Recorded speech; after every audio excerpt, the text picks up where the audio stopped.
गिरते हैं शहसवार ही, गिरते हैं शहसवार ही, मैदान जंग में वो तिफ़्ल क्या गिरें जो घुटनों के बल चले। नमस्कार मित्रों, मैं हूं डॉक्टर सुखीराम रावत और आप देख रहे हैं मेरी पुस्तक पलवल ज़िले के प्राचीन शहरों और गांवों का इतिहास का वीडियो भाग 6। इस भाग में हम हथीन के बारे में चर्चा करेंगे, यानी मध्यकालीन और ब्रिटिशकालीन हथीन पर हम डिस्कस करेंगे, चर्चा करेंगे। हथीन एक प्राचीन एवं पुरातात्विक महत्व का स्थान है। यह मेवात क्षेत्र का एक प्रमुख स्थान है तथा यह ब्रज के प्रभाव क्षेत्र में पड़ता है। हथीन के पुराने सरकारी राजस्व रिकॉर्ड यानी कुर्सीनामे के अनुसार लगभग 700 वर्ष पहले अर्थात 1300 ईस्वी के आसपास चंद्रवंशी, यदुवंशी, छौकर गोत्री सुरपाल नामक राजपूत ठाकुर दक्षिण दिशा से आकर हथीन को बेचिराग और बिला कब्जा यानी बिना कब्जा देखकर यहाँ बाइजाज़त हाकिम मालिकान काबिज हुआ।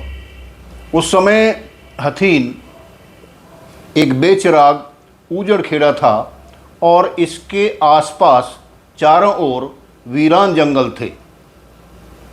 जानकार स्थानीय लोगों द्वारा यह बताया गया है कि सुरपाल नामक छौकर गोत्री रावत राजपूत ठाकुर 1300 ईस्वी के आसपास निकटवर्ती हुड़ीथल गांव से विस्थापित होकर अपने परिजनों सहित ऊजड़ पड़े हुए हथीन गांव में आकर आबाद हुआ था। उसने इस गांव को प्रारंभिक रूप से नहीं बसाया था, बल्कि पूर्व काल में बसा हुआ यह हथीन ठाकुर सुरपाल के यहाँ आगमन के समय एक बेचिराग ऊजड़ खेड़े के रूप में स्थित था और वीरान जंगलों से घिरा हुआ था।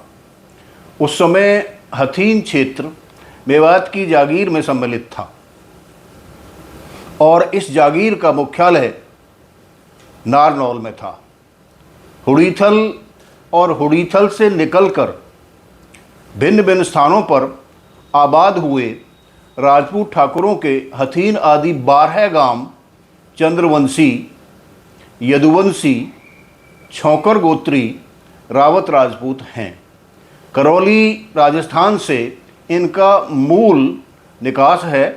इसी प्रकार हुड़ीथल से निकलकर आबाद हुआ रावत जाटों का बहीन गांव तथा बहीन से निकलकर भिन्न भिन्न स्थानों पर आबाद हुए रावत जाटों के कुल 84 गांव चंद्रवंशी, यदुवंशी, छौकर गोत्री रावत जाट हैं।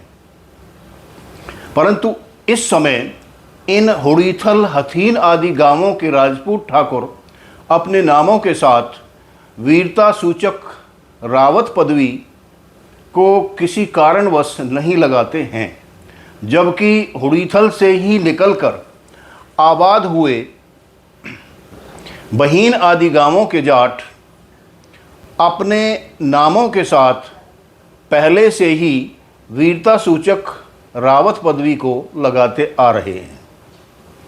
हथीन में आबाद होने के बाद चंद्रवंशी, यदुवंशी, छौकर गोत्री राजपूत ठाकुर सुरपाल ने हथीन के आसपास के जंगलों को साफ करवाया तथा फिर यहाँ की भूमि को कृषि योग्य बनवाकर काश्तकारों के माध्यम से खेतीबाड़ी का कार्य शुरू किया और इस प्रकार वह यहाँ का जागीरदार बन गया। थोड़े ही समय में अपनी मेहनत और सुव्यवस्था के कारण ठाकुर सुरपाल समृद्ध हो गया और फिर अपने क्षेत्र में वह प्रभावशाली व्यक्तियों में गिना जाने लगा। अपने लोगों की सुरक्षा के लिए ठाकुर सुरपाल ने हथीन में एक कच्ची गढ़ी का निर्माण करवाया। इस समय भी हथीन में वह पुरानी गढ़ी दिलसुख पट्टी के अंतर्गत जीर्ण शीर्ण अवस्था में मौजूद है। इस गढ़ी के कारण इतिहासकार डॉक्टर गिरीश चंद्र द्विवेदी ने हथीन का गढ़ी हथीन के रूप में उल्लेख किया है। बाद में ठाकुर सुरपाल ने इस गढ़ी का कुछ विस्तार करके इसे पक्का बनवाया, जिसे किले के रूप में जाना गया। इस किले के कुछ अवशेष इस समय भी हथीन में पुलिस थाने के पास देखे जा सकते हैं। इस गढ़ी में ही ठाकुर सुरपाल ने अपने परिजनों एवं अन्य लोगों के साथ वास किया था। ठाकुर सुरपाल तथा उसके परिजनों और अन्य लोगों के वास यानी निवास की स्मृति में इस समय भी हथीन में एक बास मोहल्ला मौजूद है। ठाकुर सुरपाल ने वर्तमान हथीन से 2 किलोमीटर उत्तर पश्चिम की तरफ अपने सीमा क्षेत्र में और भी एक कच्ची गढ़ी बनवाई, जिसे इस समय विनोदा के नाम पर गढ़ी विनोदा कहा जाता है। परवर्ती काल में इस गढ़ी विनोदा में निकटवर्ती रींडका गांव से कुछ धनखड़ गोत्री जाट लोग जाकर आबाद हो गए। आज भी इस गांव में धनखड़ जाट रहते हैं। इस समय गढ़ी विनोदा गांव का कुल कृषि रकबा 135 हेक्टेयर लगभग 337 एकड़ है। स्थानीय जगह भाट की पोथी से यह ज्ञात होता है कि चंद्रवंशी, यदुवंशी, छोकर गोत्री राजपूत ठाकुर सुरपाल के 4 पुत्र हुए। उनके नाम ये थे दिलसुख, चत्तर सिंह, सेवा सिंह और मनसुख। इनमें से सेवा सिंह नाबल्द चला गया और शेष 3 पुत्रों के नामों पर हथीन में क्रमशः दिलसुख पट्टी, चतर सिंह पट्टी तथा मनसुख पट्टी बनी। इस समय भी हथीन में राजपूत ठाकुरों की ये ही 3 पट्टियाँ यानी थोक हैं। निकटवर्ती गहलब गांव के पुराने राजस्व रिकॉर्ड के अनुसार हथीन के राजपूत ठाकुर सुरपाल के एक वंशज ठाकुर ठेटर को दिल्ली के सुल्तान फिरोज शाह तुगलक, जिसका समय 1351 से 1388 ईस्वी माना जाता है, के शासनकाल के प्रारंभ में समस्त गहलब गांव के लगभग 2467 एकड़ यानी 987 हेक्टेयर कृषि रकबे की जागीरदारी उत्तराधिकार में मिली थी और ठाकुर ठेटर का निवास अपने परिवार सहित गहलब गांव में ही था।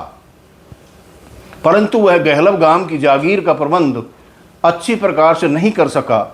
वह अपने काश्तकारों से उगाए जाने वाले देय लगान यानी भूमि कर को सही समय पर शाही खजाने में जमा नहीं कर पाता था। अतः जब इस बात का पता होडल के समीपवर्ती खिरबी गांव के टोडरमल सहरावत जाट को लगा, तो उसने अपने गांव खिरबी से आकर गहलब के जागीरदार ठाकुर ठेटर के आग्रह पर 1364 ईस्वी यानी विक्रमी संवत 1421 में गहलब का सारा बकाया लगान जमा कर दिया और फिर बाद में उसे गहलब गांव की मिल्कियत प्राप्त हो गई। यही कारण है कि गहलब गांव, जो पहले हथीन के राजपूत ठाकुरों की मिल्कियत में था, इस समय सहरावत जाटों की बिस्वेदारी में है।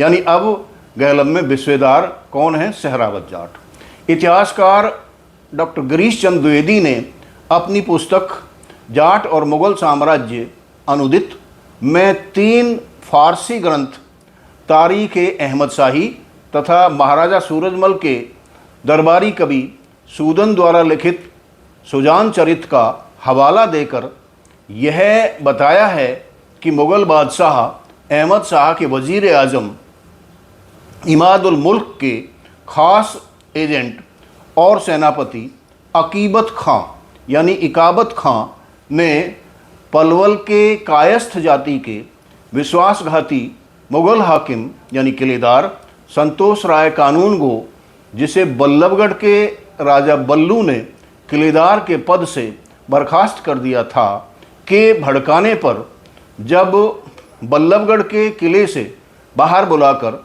धोखे से 29 नवंबर 1753 ईस्वी को बल्लभगढ़ के तेवतिया जाट राजा बल्लू यानी बल्लभ सिंह और बलराम की हत्या कर दी, तो इसके बाद अपनी सफलता के गर्व में चूर होकर इमाद ने अकीबत खां यानी इकाबत खां के माध्यम से बल्लभगढ़ पर कब्जा करके निजामुल मुल्क आसफ जाह की उपाधि धारण की तथा बल्लभगढ़ का नाम बदलकर निजामगढ़ रख दिया, यानी बल्लभगढ़ का नाम बदल दिया गया।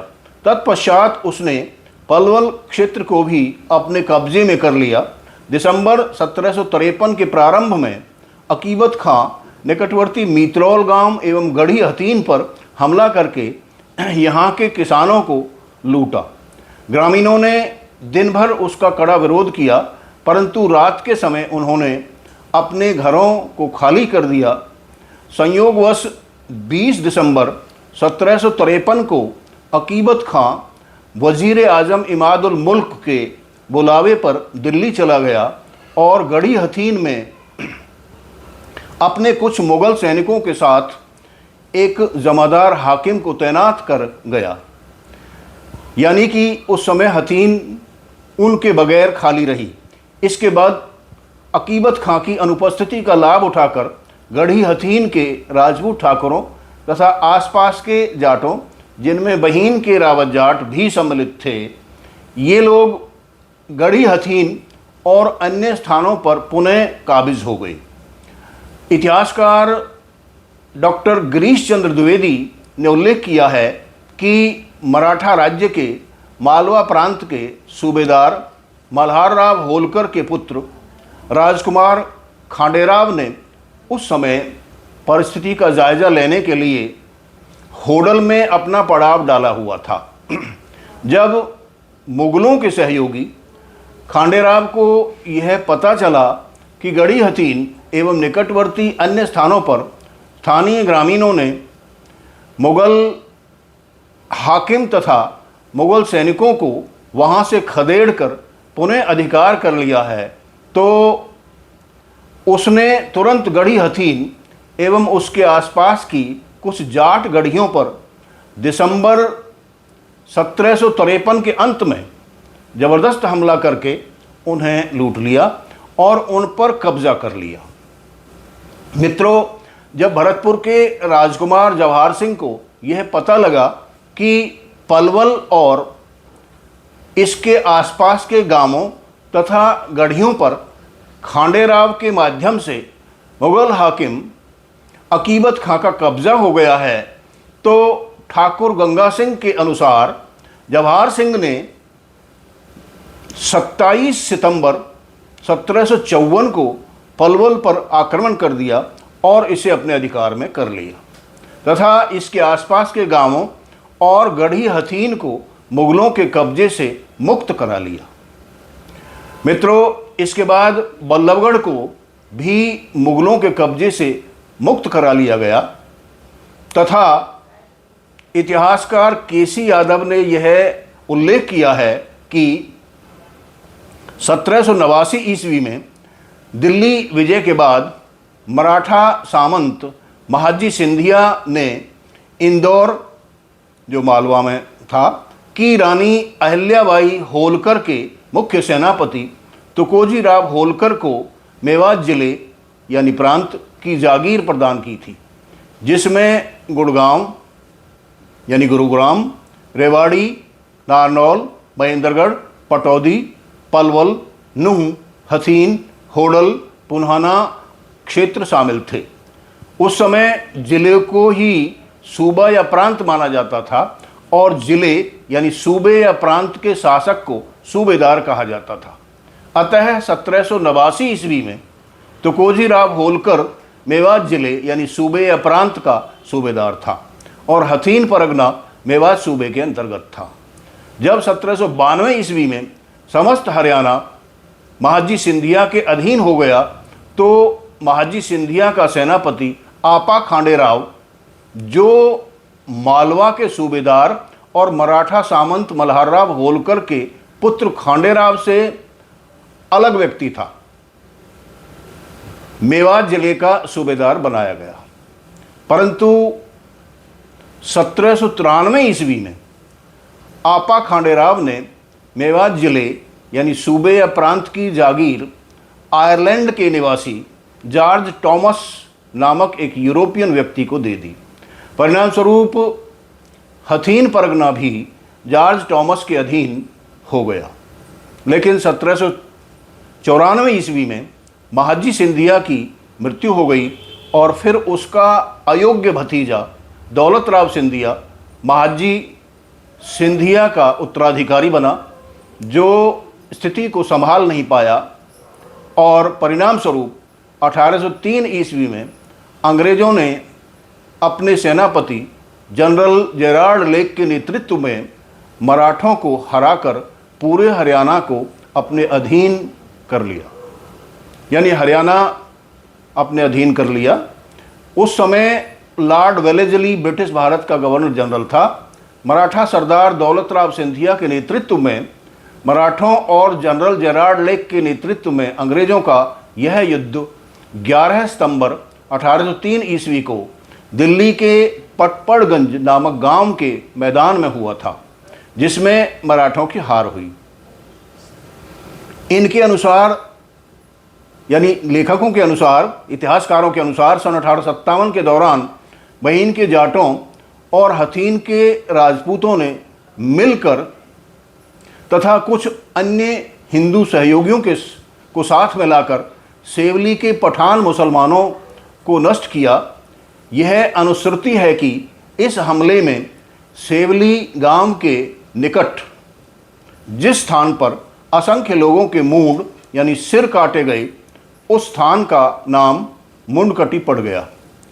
आज भी यह स्थान मुंडकटी के नाम से ही जाना जाता है। इसके बाद बहीन के रावतों और हथीन के राजपूतों ने अंग्रेजी सेना के साथ मिलकर असंख्य मेब मुसलमानों का वध किया। इस प्रकार क्षेत्र में हुए एक बड़े उपद्रव को शांत कर दिया गया। एक बड़े क्षेत्र के बड़े उपद्रव को शांत करने में अंग्रेज़ों की मदद करने की एवज में बाद में अंग्रेजी सरकार द्वारा राजपूत ठाकुरों के नेता एवं प्रमुख पंच हथीन के छौकर गोत्री चंद्रवंशी यानी यदुवंशी रावत राजपूत मेहताब सिंह, जो हथीन की चत्तर सिंह पट्टी का था, को जेलदार बनाया गया और इसके प्रमाण के लिए उसे एक ताम्रपत्र प्रदान किया गया तथा हस्ताक्षरों के लिए उसे एक मोहर जो अंगूठी नुमा थी भी दी गई। ये ताम्रपत्र तथा मोहर आज भी हथीन में जेलदार मेहताब सिंह के वंशजों के पास मौजूद है, देखी जा सकती है। इतिहासकार केसी यादव ने अपनी पुस्तक हरियाणा इतिहास एवं संस्कृति भाग 2 में क्षेत्र वाइज यह विस्तार पूर्वक बताया है कि सन 1857 की क्रांति के दौरान हरियाणा में क्रांतिकारियों द्वारा अंग्रेज़ों के विरुद्ध भीषण संघर्ष के बाद 11 मई 1857 से 20 सितंबर 1857 तक अर्थात 4 महीने और 10 दिन तक हरियाणा अंग्रेजी शासन से आज़ाद रहा और यह इस कालखंड में दिल्ली के अंतिम मुग़ल बादशाह बहादुर शाह जफ़र के अधीन रहकर अंग्रेजी दास्ता की बेड़ियों से मुक्त रहा। परंतु इस कालखंड में शासकीय अव्यवस्था होने के कारण और राजकीय सत्ता के विवश होने के कारण जगह जगह ग्रामीण लोग शहरों को लूटने लगे। तत्कालीन गुड़गांव वर्तमान गुरुग्राम जिले के शहर भी लूटने लगे। तत्कालीन गुड़गांव जिले के नूह, पिनगवा, नगीना, फिरोजपुर, पुन्हाना, हथीन, हसनपुर, पलवल आदि शहर लूटे जाने लगे। हथीन शहर को में मुसलमानों के रूपड़ा का तथा निकटवर्ती अन्य मेव मुस्लिम गांवों के लोग लूटने की तैयारी करने लगे। परंतु इसकी सूचना मिलने पर हथीन की मनसुख पट्टी के राजपूत मुखिया यानी प्रधान के नेतृत्व में हथीन के राजपूत ठाकुरों ने अपनी सुरक्षा के लिए बहीन के रावत जाटों से मदद मांगी।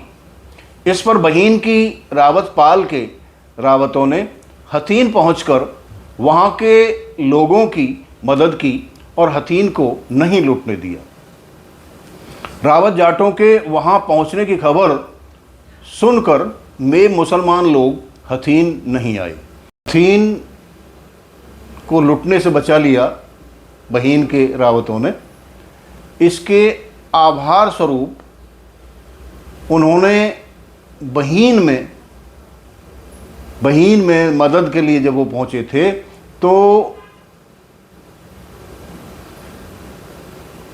उन्होंने अपने यहाँ कुछ ज़मीन दी और उनके वहाँ एक कुआं आज भी मौजूद है।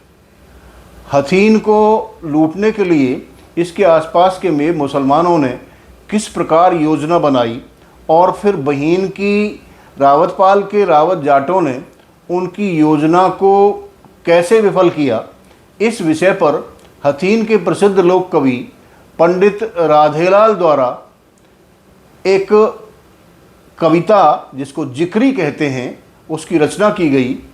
ये जिक्री आमतौर पर ब्रज में प्रसिद्ध होती है। इसके लिए कुछ लाइनें हम उस जिक्री से यहाँ कोट करते हैं। अपने करके शहर मेव ने सभी बिगारे, पून्हाना नुह पिनगवा के तोरे तारे, लूट नगीना लीन, झिरका लूट फिरोजपुर लियो, अब लूटन कहें हथीन, झरके जुरे रूपड़ा के में वहाँ पक्की मसलत हो गई, लियो लूट करो मत टारो। चलो बहीन करो मत शंका, शरण बली की ले लीजो, शरण गहे की लाज राख दें, तो 5 बिसे उनको दीजो। राधे लाल कहे बामन को, कर दे राम गुजारो, लो लूट करो मत टारो। यानी कवि राधेलाल के अनुसार ये हथीन को लूटने से बचाव किया था बहीन के रावतों ने, जिसकी एवज में 5 बिसे ज़मीन हथीन में उनको दी गई।